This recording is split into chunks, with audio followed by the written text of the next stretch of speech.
남편의 휴대폰에서 본 단 하나의 이름이 4년간의 결혼 생활을 송두리째 뒤집어 놓았습니다.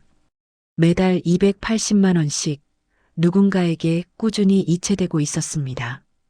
그 누군가는 남편이 단 한 번도 언급한 적 없는 사람이었습니다. 그리고 그 돈이 어디서 나왔는지 지아는 너무나 잘 알고 있었습니다. 바로 자신의 월급에서였습니다. 오늘은 자신이 아내인 줄 알았지만 사실은 남편 가족의 생활비를 대주는 도구였던 한 여성의 이야기를 들려드리겠습니다. 끝까지 함께 해주신다면 분명 마음에 남는 이야기가 될 것입니다. 아직 구독하지 않으신 분들은 구독과 좋아요 부탁드립니다. 여러분의 응원이 이런 이야기를 계속 전할 수 있게 해줍니다. 한지아는 31살이었습니다. 서울 마포구의 낡은 오피스텔에서 태어나 자란 건 아니었지만 28배 서울로 올라온 뒤로 이 도시는 그녀에게 늘 빠듯한 곳이었습니다. 경기도 수원 출신인 지아는 대학 졸업 후 지역병원에서 2년간 원무과 직원으로 일하다가 서울의 대학병원으로 이직하는 데 성공했습니다. 적지 않은 경쟁을 뚫고 얻어낸 자리였고 지아는 그 사실이 스스로도 꽤 자랑스러웠습니다. 성격은 조용하지만 꼼꼼한 편이었습니다. 병원 원무가 특성상 숫자와 서류를 다루는 일이 많았고 지아는 그런 환경에 잘 맞는 사람이었습니다. 감정을 쉽게 드러내지 않았고 불만이 있어도 먼저 상황을 분석하고 나서야 말을 꺼내는 스타일이었습니다. 주변 동료들은 그녀를 두고 속이 깊다고 했고 가끔은 좀 더 자기 말을 해도 된다고 걱정하기도 했습니다. 지아가 정태원을 만난 것은 28, 서울에 올라온 지 얼마 되지 않았을 때였습니다. 소개팅이었습니다. 태원은 IT 장비를 다루는 기술 영업직으로 말이 많고 활달했으며 처음 만나는 사람도 금세 편하게 만드는 재주가 있었습니다. 조용한 지아와는 성격이 정반대였지만 둘은 묘하게 잘 맞았습니다. 태원이 앞서 나가면 지아가 정리하는 시기였고 그게 나름 균형처럼 느껴졌습니다. 1년 남짓 교제한 뒤 29이 되던 해봄에 결혼식을 올렸습니다. 식장은 크지 않았지만 따뜻했고 지아는 그날이 삶에서 몇 손가락 안에 꼽히는 행복한 날이라고 생각했습니다. 태원의 어머니는 우리 태원이가 좋은 사람 만났다며 지아의 손을 꼭 잡아주었습니다. 그 온기가 진심이라고 믿었습니다. 신혼 초 두 사람은 서울 은평구에 전세로 작은 아파트를 얻었습니다. 보증금 일부는 지아의 부모님이 보태주셨고 나머지는 대출로 충당했습니다. 맞벌이로 함께 갚아나가기로 했습니다. 태원의 월급은 지아보다 조금 많았지만 그는 입버릇처럼 말했습니다. 이번 달도 빠듯하다. 지아는 처음엔 그 말이 그냥 습관처럼 느껴졌습니다. 서울에서 살다 보면 특히 신혼부부는 누구나 그렇게 말하니까요. 그래서 지아는 자연스럽게 생활비를 더 많이 부담하기 시작했습니다. 전기세, 가스비, 관리비, 통신비, 차량 할부금, 보험료, 식비까지 따지고 보면 생활 전반이 지아의 계좌에서 빠져나가고 있었습니다. 태원은 대출 이자와 가끔 외식비 정도를 냈고 나머지는 지아가 책임지는 구조였습니다. 지아는 그게 이상하다고 느끼면서도 맞벌이 부부가 어려운 시기를 함께 버티는 거라고 스스로를 납득시켰습니다. 지금은 빠듯해도 나중엔 나아질 거라고 믿었습니다. 결혼 4년 차가 된 지아는 31살이었습니다. 병원 생활에도 익숙해졌고 승진 시험도 한 번 붙었으며 나름 안정된 삶이라고 생각했습니다. 집이 화목하지는 않았습니다. 태원과 자주 다투는 건 아니었지만 크게 즐겁지도 않았습니다. 그냥 무난하게 살고 있다고 여겼습니다.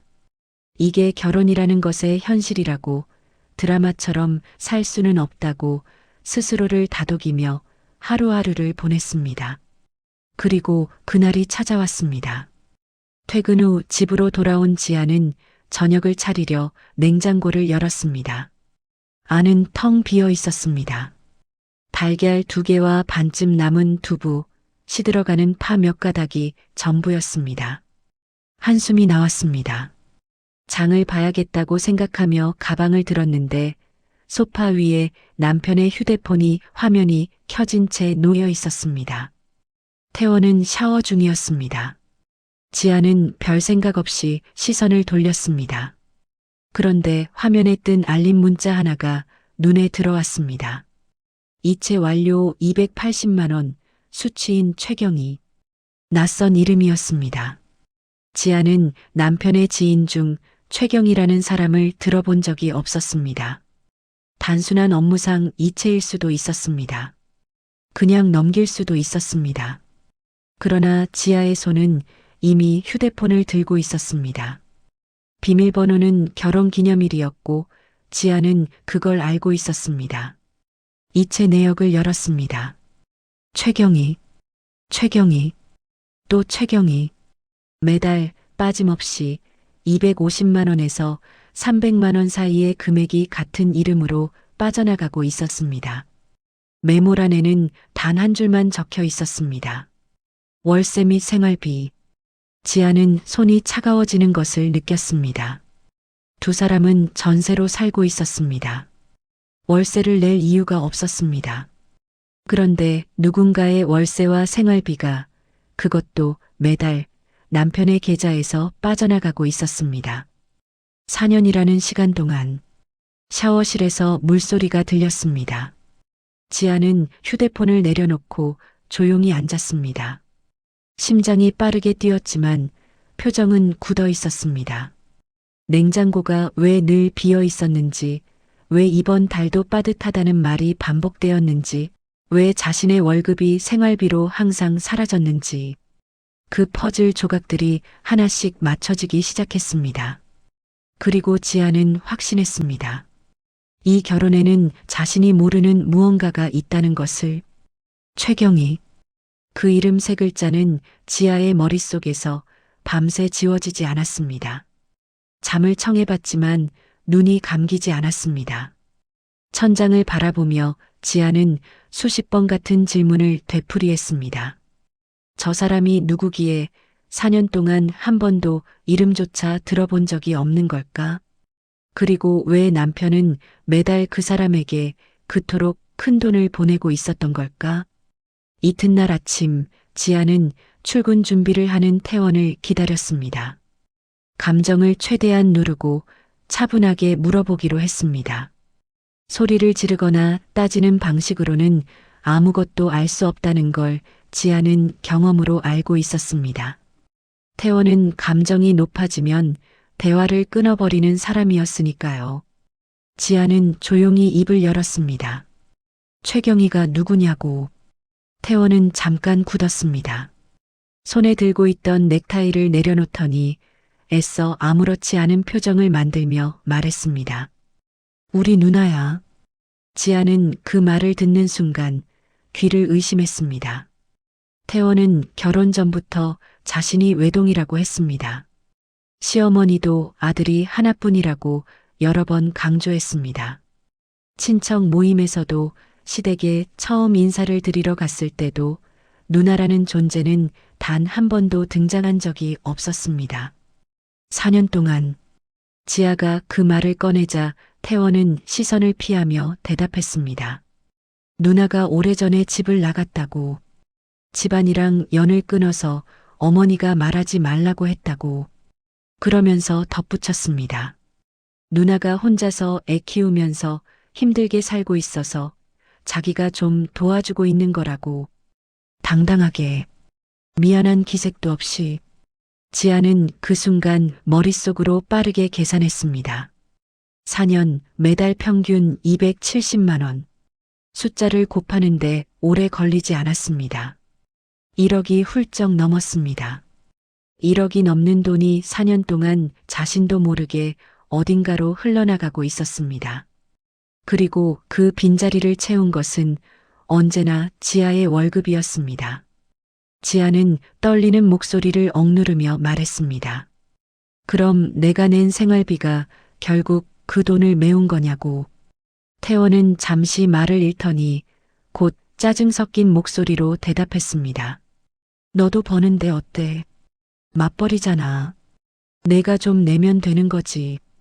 그 말이 끝나는 순간 지아의 가슴 어딘가가 조용히 무너졌습니다. 분노가 치밀지 않은 건 아니었습니다. 그러나 그보다 더 크게 밀려온 것은 허탈함이었습니다. 자신이 결혼 생활을 유지하기 위해 버텨온 시간들, 빠듯하다는 말을 믿으며 지출을 줄이고 외식 한번 편하게 못하면서 아껴왔던 시간들이 한꺼번에 부질없게 느껴졌습니다. 남편은 아내가 아니라 공과금을 내주는 사람이 필요했던 것이 아닐까 하는 생각이 처음으로 들었습니다. 그날 이후 지아는 대화로 풀어보려 했습니다. 무조건 지원을 끊으라는 게 아니었습니다. 적어도 알고 있어야 하지 않느냐고, 가족 중에 그런 사람이 있다면 결혼 전에 말을 해줬어야 하지 않느냐고.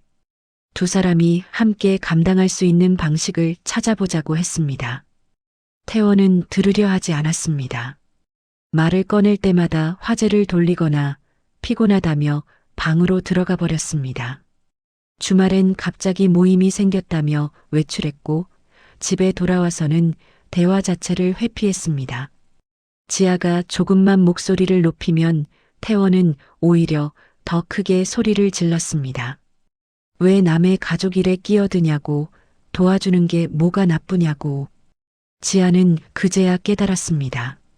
이 대화는 처음부터 대등하지 않았다는 것을. 태원에게 이 구조는 바꿔야 할 문제가 아니라 지아가 받아들여야 할 현실이었던 것입니다. 며칠 후 지아는 혼자 시어머니에게 연락을 해봤습니다. 조심스럽게 최경이라는 분이 누구인지 여쭤봤습니다. 시어머니의 반응은 싸늘했습니다. 태원이 알아서 하는 일이니 신경 쓰지 말라고 했습니다. 그러면서 한마디를 덧붙였습니다. 며느리가 그런 것까지 따지면 쓰나. 그 짧은 한 문장이 지아에게 많은 것을 알려주었습니다. 시어머니는 알고 있었습니다. 처음부터. 그리고 그게 문제라고 생각하지 않았습니다. 오히려 며느리가 조용히 감당하는 것을 당연하게 여기고 있었습니다. 지아는 그날 저녁 혼자 오래 앉아 있었습니다. 분노도 있었고 슬픔도 있었지만 가장 오래 남은 감정은 이상하게도 고요함이었습니다.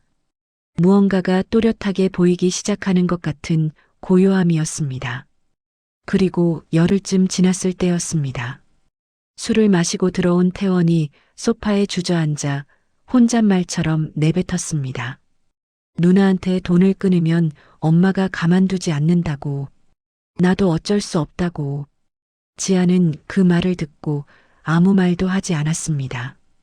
태원은 자신이 피해자인 것처럼 말했습니다. 어머니의 압박 때문에, 가족이기 때문에 어쩔 수 없다고 했습니다.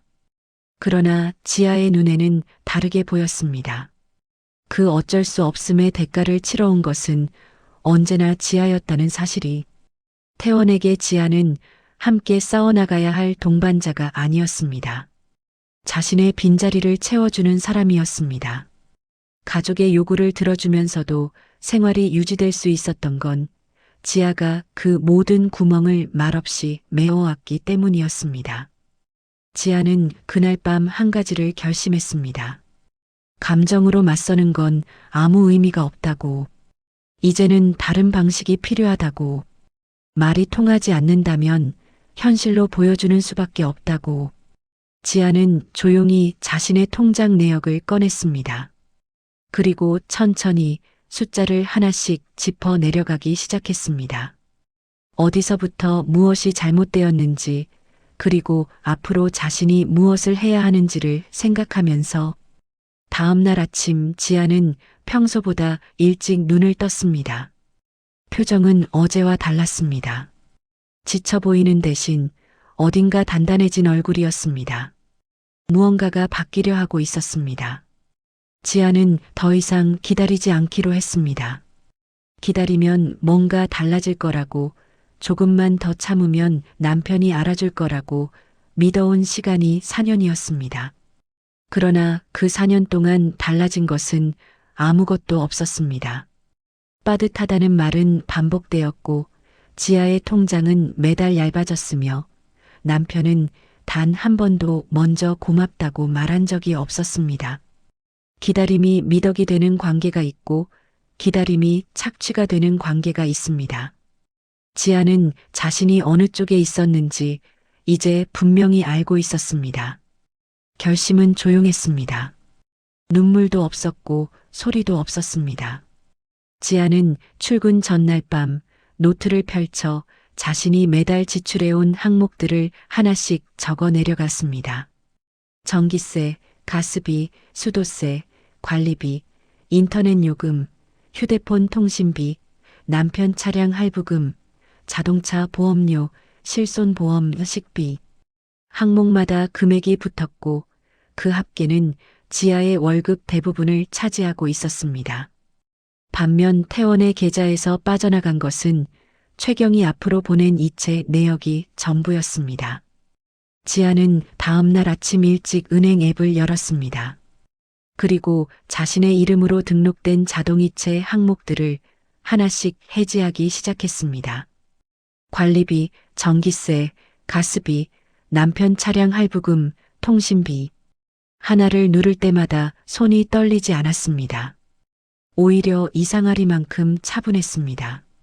오래 참아온 것을 내려놓는 순간이란 때로 이렇게 고요한 것이구나 싶었습니다. 그리고 급여 이체 계좌를 바꿨습니다. 태원이 알지 못하는 새 통장을 만들었고 다음 달 월급날부터 그쪽으로 전액이 들어오도록 설정했습니다. 이제 지아의 돈은 지아만 알고 있는 곳으로 흐르게 되었습니다. 퇴근 후에도 달라졌습니다. 지아는 곧장 집으로 돌아가지 않았습니다. 병원에서 도보로 10분 거리에 있는 공공도서관이 있었습니다. 지아는 그곳에서 자격증 교재를 펼쳤습니다. 몇 달 전부터 응시해 보려고 마음만 먹고 있던 의무기록사 자격증이었습니다.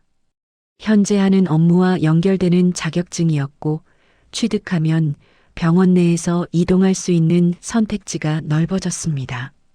지아는 퇴근 후 2시간씩 도서관에 앉아 공부했습니다. 집에서 밥을 차리고 설거지를 하고 남편이 들어오기를 기다리던 저녁 시간이 이제는 온전히 자신을 위한 시간이 되었습니다. 처음 며칠 동안 태원은 별다른 말을 하지 않았습니다. 지아가 늦게 들어오면 혼자 라면을 끓여 먹거나 편의점 도시락을 사왔습니다. 냉장고가 비어가는 것을 알면서도 장을 보지 않았습니다. 관리비 고지서가 날아왔지만 그냥 두었습니다. 지아가 알아서 낼 거라고 생각했을 것입니다. 4년 동안 늘 그래왔으니까요. 그러나 시간은 흘렀고 현실은 숫자로 나타났습니다. 관리비 연체 안내 문자가 왔습니다. 전기요금 미납 안내가 왔습니다. 차량 할부금이 빠져나가지 않자 캐피탈 회사에서 전화가 걸려왔습니다. 냉장고는 완전히 비었고 집안에 먹을 것이 없었습니다. 태원은 점점 눈에 띄게 불안해졌습니다. 퇴근 후 편의점을 들르는 횟수가 늘었고 혼자 낀 일을 해결하는 일이 버거워 보였습니다. 그러던 어느 날 저녁 태원이 폭발했습니다. 지아가 도서관에서 돌아오자마자 현관에서부터 소리를 질렀습니다.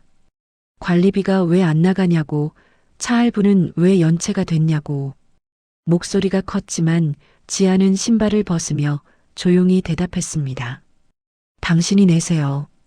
태원은 잠깐 말문이 막혔습니다. 지아는 가방을 내려놓고 덧붙였습니다.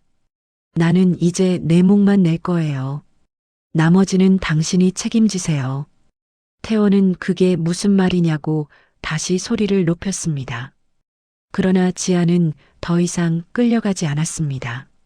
소리를 지른다고 해결될 일이 없다는 것을 알고 있었고 자신이 흔들릴 이유도 없었습니다. 4년 동안 말로 해서 달라진 것이 없었으니 이제는 현실이 말하게 두면 되었습니다. 그날 이후 태원의 태도가 조금씩 변하기 시작했습니다. 처음에는 분노했고 그 다음엔 무시하려 했습니다. 그러나 현실은 무시할 수 없었습니다. 생활비가 부족했고 관리비는 연체되었으며 혼자서는 살림이 굴러가지 않았습니다. 지하 없이 이 집이 유지될 수 없다는 사실이 숫자로 증명되고 있었습니다. 어느 늦은 밤 술 냄새를 풍기며 들어온 태원이 소파에 앉아 중얼거렸습니다. 누나한테 돈을 끊으면 어머니한테 뭐라는 소리를 들을지 모른다고. 어머니가 오래전부터 그래왔다고. 지아는 그 말을 부엌에서 듣고 있었습니다. 아무 대답도 하지 않았습니다. 태원은 가족의 눈치를 보느라 평생을 살아왔고 그 눈치의 대가는 언제나 아내가 치렀습니다. 그것이 이제 지아의 눈에 선명하게 보였습니다. 그러나 그보다 더 또렷하게 보이기 시작한 것은 따로 있었습니다. 도서관에서 교재를 펼치고 앉아있던 어느 저녁, 지아는 자격증 시험 일정을 확인하다가 잠깐 창밖을 바라봤습니다. 가로등이 켜지고 퇴근하는 사람들이 발걸음을 빠르게 옮기고 있었습니다. 지아는 그 풍경을 바라보며 이상하게도 가슴이 조금 가벼워지는 것을 느꼈습니다. 오랫동안 숨을 참고 살아온 것 같았는데 이 도서관 자리에서만큼은 온전히 자기 자신으로 앉아 있을 수 있었습니다. 돈이 더 생긴 것도 아니었고 상황이 해결된 것도 아니었습니다. 남편은 여전히 그 집에 있었고 갈등은 끝나지 않았습니다. 그런데도 이상했습니다.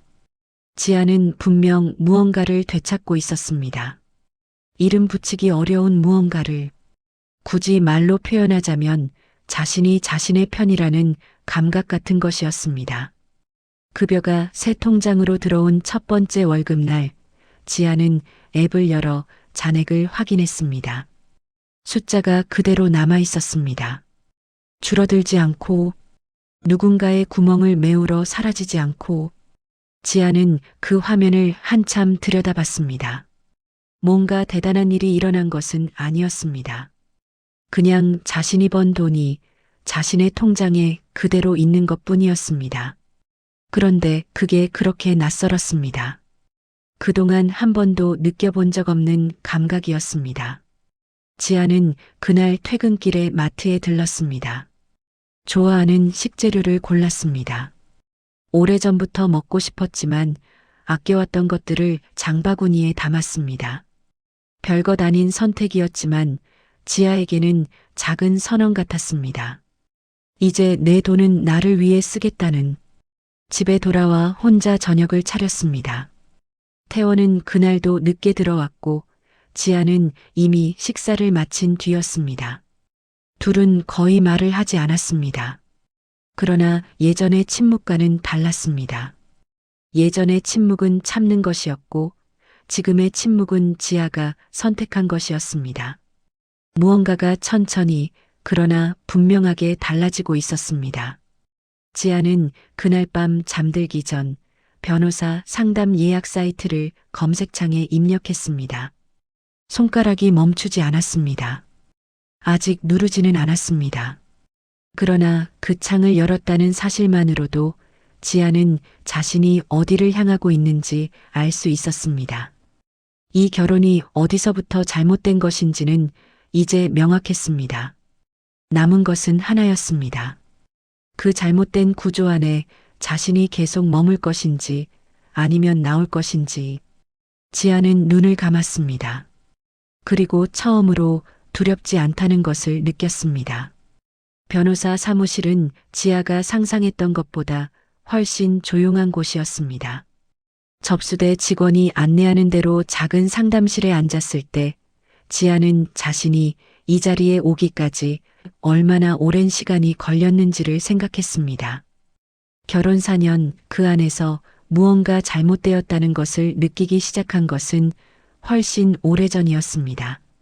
그러나 그것을 잘못이라고 부를 용기를 갖게 된 것은 최근의 일이었습니다. 지아는 가져온 서류들을 테이블 위에 천천히 꺼내 놓았습니다. 4년치 생활비 지출 내역, 공과금 납부 확인서, 카드 명세서, 대출 상환 내역. 숫자들은 거짓말을 하지 않았습니다. 지아가 혼자 감당해온 금액은 변호사도 잠시 말을 잃게 만들 만큼 명확하고 컸습니다. 변호사는 서류를 살펴보다가 조용히 말했습니다. 잘 정리하셨네요. 지아는 그 말에 짧게 웃었습니다. 4년 동안 원무과에서 서류를 다뤄온 사람이었으니까요. 적어도 숫자를 정리하는 일만큼은 자신 있었습니다. 상담이 끝나고 사무실을 나서는 길, 지아는 오히려 발걸음이 가벼웠습니다. 두렵거나 무겁지 않았습니다. 해야 할 일이 생긴 사람의 단단함이 있었습니다. 지아는 그날 저녁 도서관에 들러 자격증 교재를 펼쳤습니다. 시험일까지 2달이 남아 있었습니다. 이혼 절차가 시작되던 날, 지아는 마지막으로 시어머니에게 전화를 했습니다. 감정을 쏟아내기 위해서가 아니었습니다. 단지 한 가지를 확인하고 싶었습니다. 어머니도 알고 계셨죠? 시어머니의 대답은 길지 않았습니다. 가족끼리 돕는 게 뭐가 잘못이냐고, 며느리는 좀 참고 살아야 한다고 했습니다. 지아는 더 이상 말을 이어가지 않았습니다. 그 한 문장이면 충분했습니다. 이 집에서 며느리란 무엇이었는지, 자신이 4년 동안 어떤 자리에 놓여 있었는지가 그 한 문장 안에 모두 담겨 있었으니까요. 지아는 전화를 끊고 잠시 창밖을 바라봤습니다. 억울하지 않다면 거짓말이었습니다. 그러나 그 억울함은 이제 지아를 무너뜨리는 감정이 아니었습니다. 오히려 자신이 내린 결정이 옳았다는 것을 다시 한번 확인시켜주는 감정이었습니다. 태원은 이혼 서류를 받아든 날 처음에는 화를 냈습니다. 왜 이렇게까지 하냐고, 대화로 풀면 되지 않냐고 소리를 높였습니다. 지아는 조용히 말했습니다. 대화를 하자고 했을 때는 방으로 들어가던 사람이 누구였냐고. 태원은 말문이 막혔습니다. 며칠 후 태원은 달라진 모습으로 찾아왔습니다. 무릎을 꿇고 눈물을 흘리며 다시 시작하자고 했습니다. 다 끊겠다고, 어머니 말도 더 이상 듣지 않겠다고 했습니다. 목소리는 진심처럼 들렸습니다. 지아는 그 모습을 가만히 바라봤습니다. 사랑이 없었던 것은 아니었습니다. 처음에는 분명히 있었습니다. 그러나 지아는 알고 있었습니다. 사람이 무너지는 순간에 진심을 꺼내는 것과 상대가 무너지는 순간을 함께 봐주는 것은 전혀 다른 일이라는 것을. 태원은 4년 동안 단 한 번도 지아가 힘들다는 것을 먼저 알아차린 적이 없었습니다. 지아가 괜찮다고 말하면 그냥 괜찮은 줄 알았고, 지아가 감당하면 감당할 수 있는 줄 알았습니다. 지아는 고개를 저었습니다. 미안하다는 말은 받겠다고 했습니다. 그러나 다시 돌아가지는 않겠다고 했습니다. 태원은 오래 울었습니다. 지아는 그 울음을 끝까지 지켜봤습니다. 도망가지도 달래지도 않았습니다. 그것이 지아가 줄 수 있는 마지막이었습니다. 이혼이 확정되던 날, 지아는 혼자 법원을 나왔습니다. 날씨가 맑았습니다. 별다른 감정을 기대했는데 막상 그 순간은 생각보다 담담했습니다. 실패한 것 같지 않았습니다. 오히려 오래 잘못 끼워져 있던 단추를 바로잡은 것 같은 느낌이었습니다. 지아는 곧바로 새 오피스텔로 이사했습니다. 크지 않았습니다. 방 하나, 작은 주방, 볕이 잘 드는 창문 하나. 짐을 풀면서 지아는 한동안 아무것도 하지 않고 바닥에 앉아 있었습니다. 혼자라는 것이 실감나는 순간이었습니다. 두렵지 않다고 했지만 고요함은 생각보다 크게 느껴졌습니다. 그러나 며칠이 지나자 달라졌습니다.